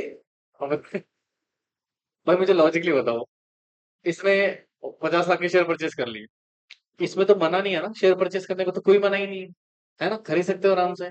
हाँ, प्रॉब्लम इज दैट वो आपका आपसी मामला है, उसमें कोर्ट कोई क्राइम तो हुआ नहीं दोस्त। हाँ, अगर ऐसा होता कि जॉन बुझ के कोई क्रिमिनल एक्टिविटी हुई है मर्डर करवाने के लिए, कोई समथिंग लाइक, तो वो अलग चीज है। बट यहाँ तो भैया आप शेयर परचेज कर रहे हो, उसमें उससे क्या लेना देना, वो तुम्हारा आपसी मैटर है, तुम आपस में झेलो। हाँ जी, ये अजीब ही डाउट लेके आया भाई साहब, लेकिन जो भी है अच्छा डाउट है। चलो। हाँ, नहीं नहीं, ऐसे कैसे पूछ लेंगे यार, नहीं, समझ रहे हो ना। तो ये हो गया हमारा डी का आई। अब डबल आई देखो, तो सर यहाँ पे बात हो रही थी सिक्योरिटी होल्डिंग की या फिर इंटरेस्ट की, राइट। अभी क्या करेगा, नन ऑफ हुज रिलेटिव क्या लिखा हुआ है, is indebted to company, its holding company, subsidiary company, associate company, or their promoters, directors, in excess of such amount as may be prescribed during the two immediate preceding financial year। ओहो, या फिर current year. Indebted का मतलब क्या होता है, उधार देना। देखो ना क्या लिखा, none of whose related is indebted to company, मतलब अपने कंपनी को क्या ना दिया हो, कोई भी उधार वगैरह ना दे रखा हो। इनडेटेड टू कंपनी, यानी कि जैसे कंपनी में डिवेंचर खरीद लिया, अपने लोन वगैरह दे दिया, राइट, तो कंपनी को तो ऐसे क्या देगा आपने, उधार दे रखा है, क्या दे रखा है, उधार, देखो उधार। पॉइंट नंबर सेकंड, यानी कि डी का कौन सा पॉइंट है बेटा, ये सेकंड पॉइंट है, तो सुनो ध्यान से। जैसे मान लो अगेन मिस्टर एक्स है, ठीक है, और दिस इज कंपनी, ठीक है बेटा, हमारा कंपनी है, और ये इसकी कंपनी की क्या है, होल्डिंग कंपनी है। और ये क्या है जी, सब्सिडरी कंपनी है। ये क्या है जी, एसोसिएट कंपनी है। कौन सी कंपनी है, एसोसिएट कंपनी है, राइट, बोलो, या। और इनके कौन, प्रमोटर्स, प्लस कंपनी के कौन, डायरेक्टर्स, ठीक है। अब सुनो ध्यान से बच्चों, में क्या कह रहा हूं आपसे, मिस्टर एक्स का कोई भी रिलेटिव ने किसी भी प्रकार का नो डेट टू कंपनी, उसकी holding company, subsidiary company, associate company, सबके प्रमोटर और डायरेक्टर को कोई भी डेट्स वगैरह ना पे कर रखा हो, ठीक है। अगर कोई डेट है तो भी क्या तुम एक तरीके से अपने प्रेशर में आ जाओगे फिर, भाई लॉजिकली सोचो ना, अगर तुमने किसी कंपनी में उधार दे रखा है, तो तुम चाहोगे ना भाई वो उधार तुम्हें मिले, राइट। तो तुम्हारा कोई ना कोई इंटरेस्ट क्रिएट हो गया ना वहां पे, तो फिर तुम इंडिपेंडेंट तो रह ही नहीं पाओगे, आप कहीं ना कहीं फिर क्या हो जाओगे, बाइस्ड हो जाओगे कंपनी को लोगे। इसलिए बेटा कहता है रिलेटिव में किसी प्रकार के क्या ना कर रखे। अच्छा, यहाँ पर कोई अमाउंट वगैरह मेंशन नहीं है, वो प्रोस्क्राइब लिखा हुआ है। अच्छा, ये काम भी कब नहीं होना चाहिए, दो इमीडिएट प्रेसिडिंग फाइनेंशियल ईयर, कब बेटा, two immediate preceding financial year में, और साथ के साथ बेटा कब, करंट ईयर की बात कर रहा है, कि दोनों टाइम में आपने किसी भी प्रकार का इनडेटनेस ना कर रखा हो कंपनी के साथ। अगर कर रखा है तो आपका जो मिस्टर एक्स है वो एज अ आईडी अपॉइंट नहीं हो सकता, समझे, लिखो।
हो गया? ओ भैया हो गया। समझ आया आपके? तो पहला जो पॉइंट था वो किसके रिगार्डिंग था? सिक्योरिटी होल्डिंग के रिगार्डिंग, ठीक है। दूसरा पॉइंट था किसको लेके? डेट्स को लेके। किसको लेके? डेट्स को लेके, ठीक है। अब आइए तीसरे पॉइंट में क्या लिखा हो देखो। कह रहा है sir, again, none of whose relative has given a guarantee or provide any security in connection with the indebtedness of any third person to company, holding company, subsidiary company, associate company, or their promoter director in such a holding company, right, for such amount as may be prescribed during two immediate preceding financial year या फिर आपका current financial year. Sir अब ये क्या है? इधर देखो, ध्यान से सुनिएगा प्लीज। कौन सा केस है? तीसरा? पॉइंट नंबर थर्ड है ना? नींद आ रही है क्या? अच्छा ध्यान से देखो किधर। सर अगेन हमारा मिस्टर एक्स, लिखना नहीं है बच्चों, ध्यान से सुनना प्लीज। किसकी बात कर रहे हैं हम? Mister x. और इसके हैं रिलेटिव्स। और रिलेटिव का मतलब क्या मैं आपको बता चुका था। Of course sir. अब जैसे मान लो यहां पर है कंपनी। क्या हो भाई? ठंड लग रही है? मुस्कुरा क्यों रहा है भाई? हाँ है ना वो। ऐसे मुस्कुरा रहा है, क्या बोल दिया मैंने? Holding company, right. दूसरा सब्सिडरी कंपनी। तीसरा एसोसिएट कंपनी। ठीक है? नहीं बोलोगे? या फिर इनके कौन? प्रमोटर्स और डायरेक्टर। ये है ना प्रमोटर डायरेक्टर। ये देखो, सॉरी तीसरा वन कहाँ गया हमारा? ये रहा, प्रमोटर एंड डायरेक्टर, ठीक है। सुनो ध्यान से बच्चों। अब जैसे मान लो कोई थर्ड पर्सन है। क्या है? अब यहाँ पे थर्ड पर्सन की बात आ रही है दोस्त। इसने क्या करा हुआ है? मान लो कंपनी को कुछ डेट दिया हुआ है, उधार दिया हुआ है। क्या दिया हुआ है? उधार, राइट। यानी कि कंपनी को या फिर उसकी होल्डिंग को, सब्सिडरी को, एसोसिएट को, या फिर उनके डायरेक्टर एंड प्रमोटर्स को क्या दिया हुआ है? उधार। अब आपका रिलेटिव ने इस थर्ड पर्सन को ना तो कोई गारंटी दी होनी चाहिए और ना ही कोई सिक्योरिटी दी होनी चाहिए on behalf of company, holding company, subsidiary company, associate company, promoter और डायरेक्टर के बिहाफ में रिगार्डिंग दिस डेट। देख रहे हो कितने लंबे लंबे सिचुएशंस, रिलेशन बना रहे हैं। यानी कि यहाँ पे आपका डायरेक्टली कोई रिलेशन नहीं कंपनी के साथ, बट आप क्या करा हुआ है? किसी थर्ड पर्सन ने आपको क्या दिया हुआ है? डेट। किसको? कंपनी को, उसकी होल्डिंग, उसके सब्सिडरी, उसके एसोसिएट को, उसके प्रमोटर को, या उसके डायरेक्टर्स को। अब उस थर्ड पर्सन को रिलेटिव ने कोई गारंटी या कोई सिक्योरिटी ना दे रखी हो, किसके बदले बेटा? उस डेट के बदले। जैसे मान लो आमा कंपनी, राइट। अभी वो देवाशीष है, इन्होंने मुझे मान लो फॉर फॉर एग्जाम्पल लोन दिया हुआ है 1 करोड़ रुपए का। ठीक है। अब that is the point sir, इन्होंने 1 करोड़ का लोन दिया है।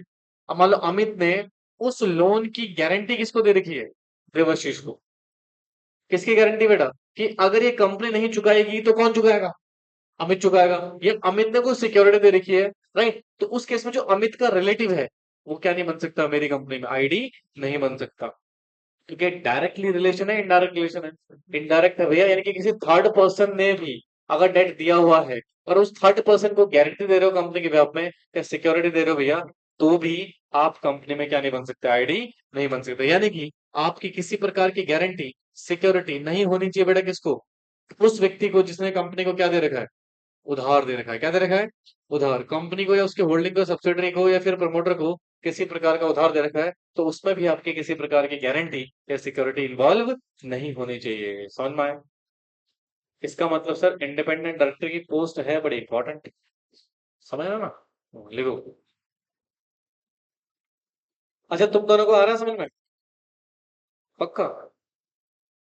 Nice, very nice. हाँ, नहीं नहीं, जिस क्योंकि आपने इंडिपेंडेंट डायरेक्टर के बारे में पढ़ा नहीं है ना, इसलिए कह रहा था। कोई नहीं, लेक्चर्स देख लेना, बढ़िया से क्लियर हो जाएगा।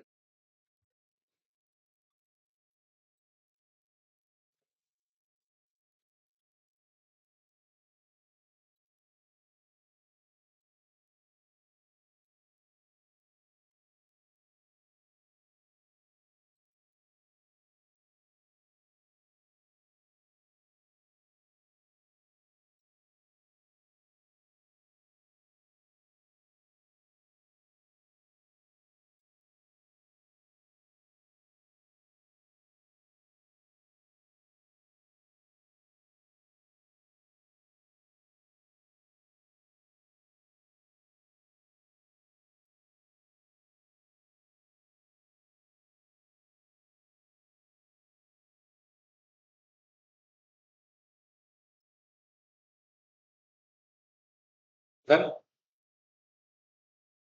हाँ जी। बोल लिया करो, ले लो। क्या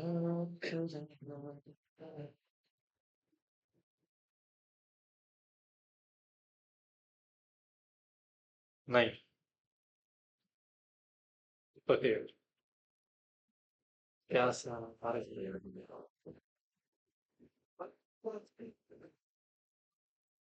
क्या? अरे चुप रहो यार, तुम लोग कितना बोलते हो। हाँ।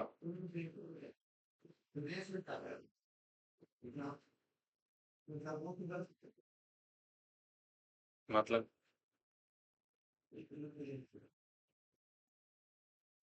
जी। हम्म। हम्म।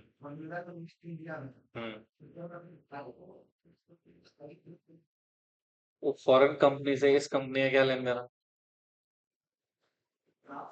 उसने तो अगर इंडिया में भी कोई कंपनी बना के तो ही बन जाएगा, अगर रिलेशन नहीं है तो। कंपनी इनकॉर्पोरेशन से क्या मतलब, फर्क पड़ रहा है?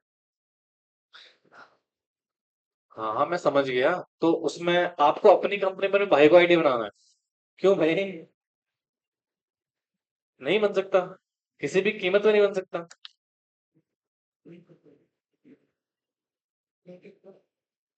भाई तुम्हारा डाउट ही कंफ्यूज है। सिंपल सी बात है, तुम्हारा भाई है वो। इधर देखो, इधर देखो। तुम्हारा भाई है। आप वो कुछ भी कर रहा हो, वो आईडी बन ही नहीं सकता तुम्हारी कंपनी में। अरे भैया, वो तो डिपेंड पर्सन हो गया ना।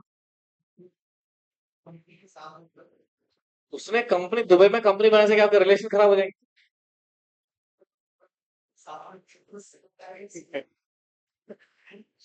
फिर तुम्हें भी स्टेप वाइफ लेके आनी पड़ेगी।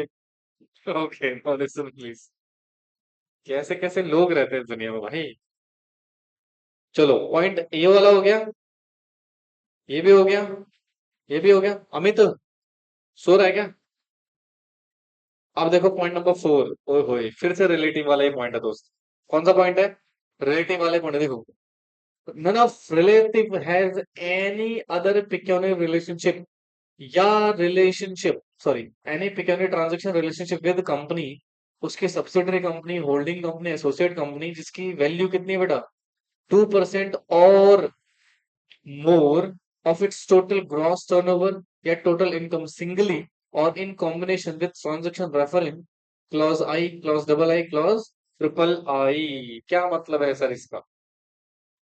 यानी कि सुनो, क्या कह रहा है, सुनना ध्यान से। कह रहा है सर, आपका रिश्तेदार, आपका रिलेटिव जो है, राइट, उसका अगर कोई, क्या हुआ, पिक्योनर रिलेशनशिप या ट्रांजेक्शन हुई कंपनी के साथ, सब्सिडरी कंपनी के साथ, होल्डिंग कंपनी के साथ, या फिर एसोसिएट, जिसका अमाउंट की वैल्यू कितनी है?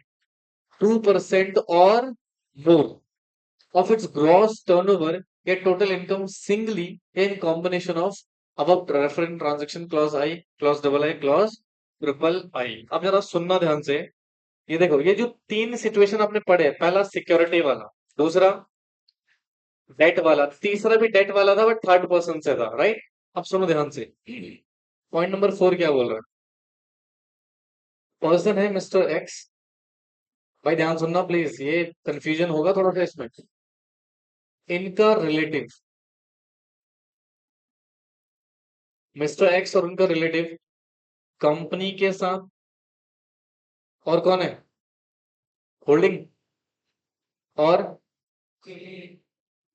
और एसोसिएट कंपनी।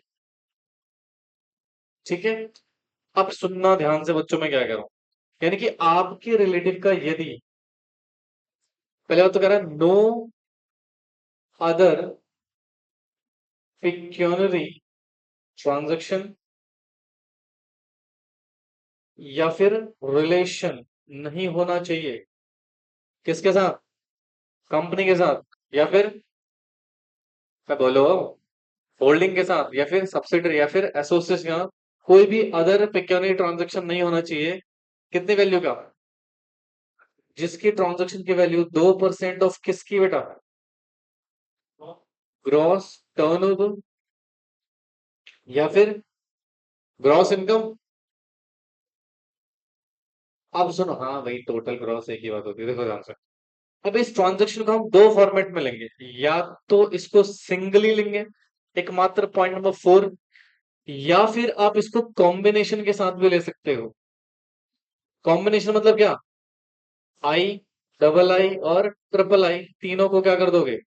जोड़ के अगर कितना आ रहा है, 2% ऑफ ग्रॉस टर्नओवर आ गया, तो भी बेटा इस पॉइंट नंबर 4 में आप फंस जाओगे, और फिर आप उस ट्रांजेक्शन को एग्जीक्यूट नहीं कर सकते हो, और आप इंडिपेंडेंट डायरेक्टर नहीं बन सकते। नहीं समझ में आया? अब सुनो ध्यान से। आपके रिलेटिव का कंपनी के साथ डायरेक्टली इनडायरेक्टली बेटा कोई रिलेशन नहीं होना चाहिए, अदर ट्रांजेक्शन के फॉर्म में। कितना? 2%। अब 2%, या तो आप सिर्फ पॉइंट नंबर 4 के देख लो सिंगली, या फिर तीनों का कॉम्बिनेशन करके देख लो। अगर तीनों का कॉम्बिनेशन, जैसे मान लो आपने सिक्योरिटी होल्ड करी थी 1 करोड़ की, आपने डेट दिया था 2 करोड़ का, आपने थर्ड पर्सन को गारंटी दी 3 करोड़ की, तीनों की वैल्यू जोड़ दिया। अब वो वैल्यू भी जोड़ के किससे ज्यादा आ रही है? 2% ऑफ ग्रॉस टर्नओवर या ग्रॉस इनकम से ज्यादा आ रही है, तो भी बेटा आप पॉइंट नंबर 4 में फंस जाओगे। हाँ, तो इसको हम सिंगल फॉर्मेट में भी ले सकते हैं, और इन तीनों का कॉम्बिनेशन फॉर्मेट भी ले सकते हैं। ऐसा हुआ तो भी बेटा आप क्या नहीं बन सकते? इंडिपेंडेंट डायरेक्टर नहीं बन सकते हैं। इस पॉइंट में किसी को डाउट, कोई इफ कोई बट? क्योंकि ये पॉइंट थोड़ा सा कंफ्यूजिंग है भाई। ये काम करो, पहले लिख लो फिर समझा दो।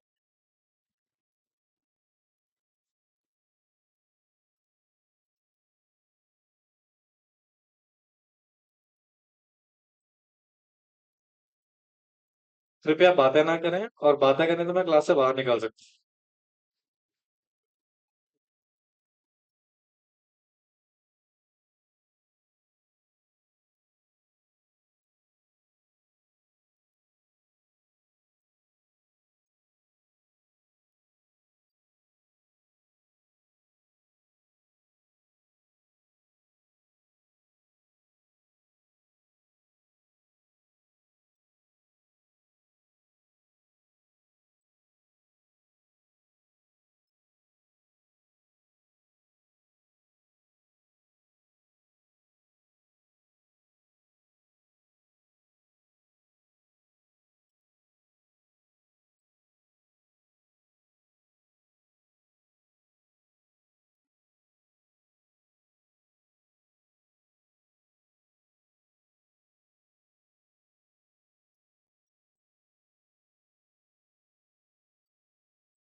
डन? पक्का? समझ आया? कितने पॉइंट हो गए? 4 पॉइंट हो गए। पहला क्या था? सिक्योरिटी होल्ड नहीं होनी चाहिए, बट हो सकती है कितना? 50 लाख से ज्यादा नहीं होनी चाहिए, और 2% ऑफ पेड शेयर कैपिटल से ज्यादा नहीं होना चाहिए। ठीक है। दूसरा, डेट। डेट का कोई अमाउंट स्पेसिफिक है अभी तक? नो सर, अभी तक कोई स्पेसिफिक अमाउंट नहीं है, बट डेट नहीं होना चाहिए। अगर डेट हुआ तो फिर आप इंडिपेंडेंट डायरेक्टर अपॉइंट नहीं हो सकते। रिलेटिव की बात करें, किसकी बात करें? या आपने किसी थर्ड पर्सन को क्या ना दियो बेटा, गारंटी सिक्योरिटी वगैरह ना दियो। अच्छा, ये पिछले कितने साल की बात कर रहा है? फोर्थ प्रेसिडिंग फाइनेंशियल ईयर या फिर करंट ईयर की बात कर रहा है, ठीक है ना। और फोर्थ केस में हमने पढ़ा कि आपकी इन तीनों के अलावा कोई और पिक्योरिटी ट्रांजेक्शन नहीं होना चाहिए, राइट, जिसकी कितनी वैल्यू बेटा, 2% ऑफ इट्स ग्रॉस टर्नओवर या फिर ग्रॉस इनकम, राइट, इससे ज्यादा नहीं होनी चाहिए। या तो सिंगली काउंट कर लो इसको या फिर इन तीनों पॉइंट के कॉम्बिनेशन में काउंट कर लो। अगर 2% से ज्यादा आपकी इनकम में, आपके ग्रॉस टर्नओवर में अगर आ रहा है अमाउंट, तो फिर आप क्या नहीं हो बेटा, आईडी अपॉइंट नहीं हो सकते। और रिलेटिव की बात हो रही है, किसकी बात हो रही है? रिलेटिव की। समझ आया? नहीं आया? आ गया? पक्का? सच्ची? कसम से? मानता ही नहीं मैं। तेरा मत मानो, भाड़ में जाओ। ओके, अब आइए पॉइंट नंबर ई। सर कितने पॉइंट हो गए? चार हो गए ना, ए बी सी डी, याद है? ए क्या था दोस्त? ए क्या था? बोर्ड ऑफ डायरेक्टर के ओपिनियन में इंडिपेंडेंट डायरेक्टर क्या होना चाहिए? इंटीग्रिटी का, और पोजेस करना चाहिए क्या? रिलेटिवली इंडस्ट्रियल एक्सपर्टीज और एक्सपीरियंस। दूसरा पॉइंट क्या था? प्रमोटर नहीं होना चाहिए, उससे रिलेटेड नहीं होना चाहिए। किसका? Company, holding company, subsidiary company और उसकी एसोसिएट कंपनी का। नहीं समझ में आ रहा लल्लुओं को? तीसरा पॉइंट क्या था? पिक्योनरी रिलेशनशिप नहीं होना चाहिए कंपनी के साथ, राइट, एक्सेप्ट किसको छोड़ के? रेमुनेशन को छोड़ दूंगा। दूसरा, 10% ऑफ टोटल जो भी ट्रांजेक्शन आपने करी है उसका ज्यादा नहीं होना, मतलब 10% से ज्यादा नहीं होना चाहिए, एक्सीड नहीं करना चाहिए 10%। तो उस केस में हम आपको आईडी मान सकते हैं, अगर एक्सीड कर दे तो नहीं माने। समझे? अब फिर डी पॉइंट हमने रिलेटिव वाला कवर कर लिया। अब इधर देखो ध्यान से, he must not either directly और एनी ऑफ हिज रिलेटिव। अब सुनो, अब यहाँ दोनों चीज आ गए, यानी कि हमारा मिस्टर एक्स भी आ गया जो कि हमारे एग्जाम्पल के हिसाब से, और उसका रिलेटिव की भी। अब इस दोनों की बात हो रही है, किसकी बात हो रही है? इस वाले पॉइंट, अच्छा सुनो, पॉइंट नंबर डी सिर्फ किसको लेके था? रिलेटिव। भाई याद रखना, देखो भले इसको बुक में लिख लेना तो कंफ्यूजन ना हो, ये सिर्फ किसको लेके था? रिलेटिव। अच्छा, बाकी पॉइंट उस इंडिविजुअल को लेके थे। हाँ, रिलेटिव को लेके सिर्फ पॉइंट नंबर डी था। अच्छा, पर जो ई पॉइंट है ना, ये दोनों को लेके है, रिलेटिव को लेके भी और उस व्यक्ति को भी जो इंडिपेंडेंट एक्टर बनना चाहता है उसको लेके भी है। अच्छा, क्या कह रहा है देखो, मस्ट नॉट आइदर, चाहे डायरेक्टली और चाहे एनी अदर मोड में बेटा आपने होल्ड ना कर रखा हो, सुनो क्या, hold or has held the position of KMP, or is or has been employee of the company or its holding subsidiary associate company in any of three immediate financial year, this particular he proposed to be appointed। मतलब जिस साल आप appoint होने जा रहे हो उससे पिछले 3 साल तक न तो आप, न आपके किसी रिलेटिव ने पोजीशन होल्ड करी हो कंपनी में, किसके तौर पे बेटा? कि एमपीस के तौर पे, या फिर किसी भी एम्प्लॉय का पद आपने ना ले रखा हो कंपनी में। समझ में आ रहा है? इधर देखो ध्यान से, पॉइंट नंबर ई। कौन सा पॉइंट है जी? ई। अभी क्या कह रहा है देखो, सर वो जो हमारा मिस्टर एक्स है जिसको हम बोलेंगे जो इंडिपेंडेंट डायरेक्टर बनना चाहता है, साथ के साथ इसके कौन? रिलेटिव ने। किसने बेटा? रिलेटिव ने। कहा? कंपनी में। बेटा लिखो मत प्लीज। या फिर कंपनी के होल्डिंग कंपनी में, या सब्सिडरी कंपनी में, या एसोसिएट कंपनी में। ठीक है? किसमें बेटा? होल्डिंग। बेटा होल्डिंग कंपनी क्या आपसे ऊपर रहेगी हमेशा, सब्सिडरी नीचे, और एसोसिएट बराबर की कंपनी है, राइट। तो सर आपने जनरली इन कंपनीज में नो, नॉट होल्ड या हेल्ड, ना होल्ड कर रखी हो ना होल्ड की हुई थी, ठीक है, क्या बेटा? पोजीशन एज अ केएमपी, की मैनेजरियल पर्सन, या फिर अदर एम्प्लॉयज की बात कर रहा है। बोलो बच्चों। अच्छा, कब तक, लास्ट कब तक लेके जाओगे इसको? लास्ट कब तक ले जाओगे? फ्री इमीडिएट, ओहो, free preceding immediate financial year की बात कर रहा है। किसकी बात कर रहा है बेटा? Free preceding immediate financial year की बात कर रहा है। अच्छा, ये कहां से लोगे आप? जिस साल, जिस फाइनेंशियल ईयर में आप प्रपोज टू बी अपॉइंटेड हो, प्रपोज टू बी अपॉइंटेड, मतलब जिस साल आप अपॉइंट होने जा रहे हो वहां से हम पिछले 3 साल का रिकॉर्ड देखेंगे। राइट, उस फाइनेंशियल ईयर से पिछले 3 साल आप किसी का उस कंपनी में, ना तो आप ना आपके रिलेटिव, ना तो केएमपी की पोस्ट में हो और ना ही किसी एम्प्लॉय की पोस्ट में हो, आपने पोजीशन होल्ड कर रखी हो बेटा। राइट, कंपनी में, एसोसिएट में, होल्डिंग में और सब्सिडरी कंपनी में। अगर ऐसा हुआ तो फिर आप क्या नहीं बन सकते बेटा, इंडिपेंडेंट डायरेक्टर नहीं बन सकते। आपको वेट करना पड़ेगा, पहले 3 साल बीत जाने दीजिए। आपको रेजिग्नेशन करना पड़ेगा, 3 साल आप बीत जाइए, उसके बाद ही आप क्या हो सकते हैं बेटा, उस कंपनी में इंडिपेंडेंट डायरेक्टर बन सकते हैं। 3 साल बीत जाने के बाद, उससे पहले नहीं। समझ में आए? चलो लिखो।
भाई समझ आ रहा तुम्हारे कुछ?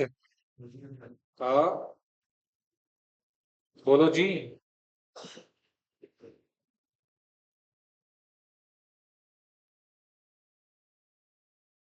चलो फिर आज के लिए इतना ही करेंगे, ठीक है? बाकी अब छोटा सा ब्रेक, उसके बाद will start S B L L. Thank you.